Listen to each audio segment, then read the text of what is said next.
In today's video, I'm going to show you an awesome perk combination which will make this grenade launcher one of the highest DPS weapons in the game, how you can easily farm for it, as well as breaking down other top roll combinations and builds should this cheeky little glitch get patched.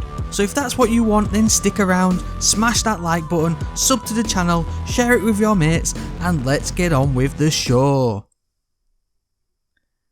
Now there's an absolute ton of top DPS options in Destiny 2 right now, from the Falling Guillotine Sword to even the Queensbreaker's Bow.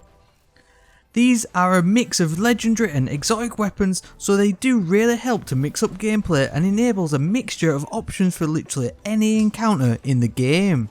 But for a while previously, grenade launchers were king in almost any situation, whether that be Riven in the Last Wish raid or Brutus Beefcake in the Cabal strike on the EDZ. But especially now with the Mini Dark Drinker being everyone's go-to, this little gem is getting overlooked. Burrenga's Memory. Now look, I wasn't massively overwhelmed when I first saw this one return earlier this season in the Exodus Umbral Engrams, but that was because I didn't know or understand the true potential of this rapid fire frame grenade launcher. Now the first role we are looking at was first discovered and highlighted by Cheese Forever, who is always coming up with insane glitches and bugs discovered in the game, but we also have an awesome non-glitch god role which will work as standard.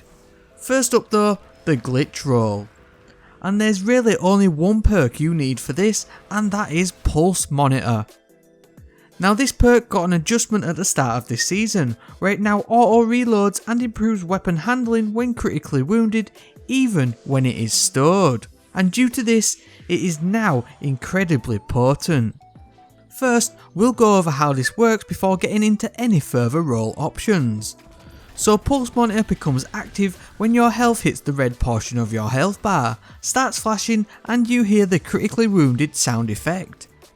This is usually meant to proc from taking damage from incoming sources, and will auto reload the weapon to the full magazine size, ready to let you rip again. But you can proc this effect from Pulse Monitor yourself, saving you tons of time on reloading if you aren't taking incoming damage, say if you're behind a banner shield or have stepped out of a Ward of Dawn. Simply ping one round, ideally your last round, at your feet, and you'll trigger Pulse Monitor yourself. Now granted, this leaves you open to incoming fire, but there's a few ways we can harness this which I'll discuss later in the video. But simply start going ham on the boss again and then repeat the proc Pulse Monitor a second time and empty your full magazine. It is kind of a cheap trick and works incredibly similar to how you can self-proc the Arc Conductor perk on Risk Runner with pulse grenades. However, it is incredibly effective and bumps your DPS all the way up, as it totally takes away the reload time of the weapon, which in truth isn't the fastest. If you're not fussed about reload speed though, and have negated this either through grenade launcher reload armor mods or any number of exotics which will vastly improve this stat, then you need to look no further than Clown Cartridge. This perk will randomly overfill the magazine from reserves, and it is random. Sometimes you'll get 2 extra rounds, sometimes you'll get 4, and the beauty is that you don't even need to empty the magazine to get this trait to work. Shoot one shot, then reload to activate Clown Cartridge and overfill the magazine.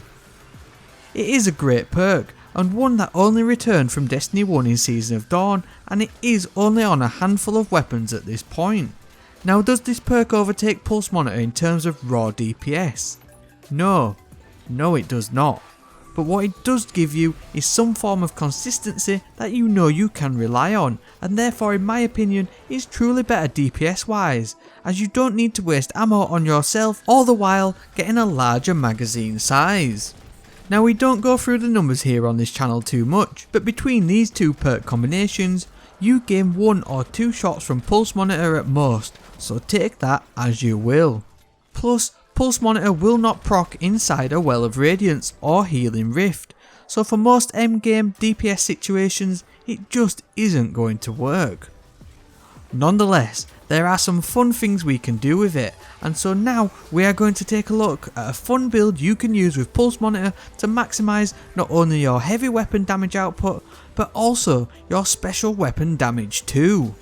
First though, as for the other perks on this weapon, you'll ideally want Rampage to increase the damage even further, or Demolitionist to regen grenade energy, which when paired with Oppressive Darkness Void Grenades this season, it is an absolute must.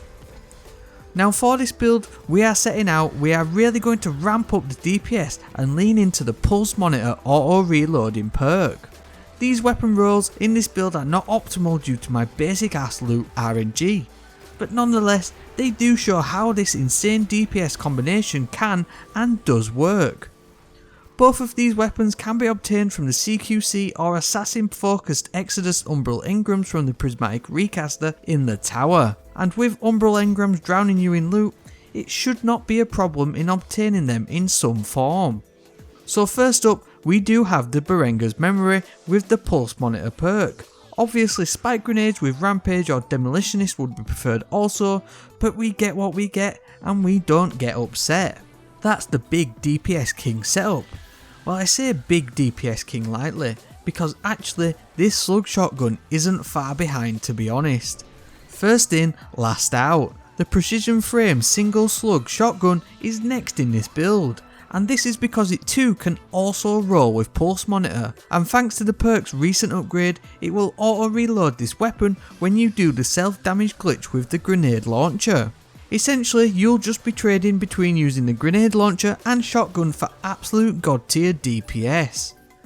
Now to make this shotgun even more potent, it can roll with Vorpal Weapon, which increases its damage against bosses, vehicles and guardians in their super. Surrounded and Demolitionist are also great options though too. Now for the rest of this build we are going to pair it with the Warlock's Empowering Rift to give a 30% bump to damage output, as well as using the Void Oppressive Darkness Grenade to debuff the enemy with a further 30% damage on top. Lastly, chucking boss spec mods on the weapons and we are off to the races. Now look, this isn't going to change your world, but it is an incredibly fun setup and a unique loadout because you can go to town on pretty much anything. Use the grenade launcher to pump out some quick burst DPS, then switch to the shotgun for some more precise, close range, high impact damage. Both are top tier weapons and when paired together they make light work of many situations. The only real downside is having to self proc the Pulse Monitor perk, but if you want to avoid this then you can choose auto loading holster for the shotgun and clown cartridge for the grenade launcher and you will still get a similar impact gameplay wise. As for exotics to pair with it, I'd consider using the Controverse Hold exotic gauntlets, as the Chaos Exchanger intrinsic perk will return a random amount of grenade energy on a hit, and if you pair this overcharging ability with the top tree attunement of Chaos, a Chaos Accelerant, you can potentially have infinite Oppressive Darkness grenades too.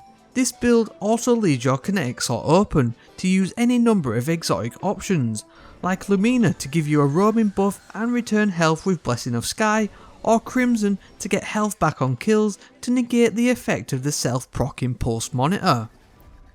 Now I mentioned earlier a build option that we can use to negate the critically wounded aspect too, and that would be the Protective Light mod. This mod is a top tier one and will essentially keep you alive from incoming fire as it gives you a 50% reduction in damage taken. You'll need to become charged with light though, and so to do this you'll want the Solar Blast Radius mod to become charged with light on multi-kills with a grenade launcher, as well as taking charge by collecting Orbs of Light. You can definitely take this build into most endgame content, as it covers a variety of ranges with great team play and solo style options to help tackle the toughest encounters. So there we go, a quick and fun build in the bag. Let me know if you've been playing around with Pulse Monitor in the comments section down below. Also, if you are new around here then please consider subscribing. We've got lots more Destiny 2 builds coming up, so please stay tuned for them, and if you want to be the first to find out, turn on notifications too, so YouTube will hopefully let you know when my next creation is up. Also, a rating down below is always greatly appreciated. On that, and as always, thank you very much for watching, and I hope to see you next time.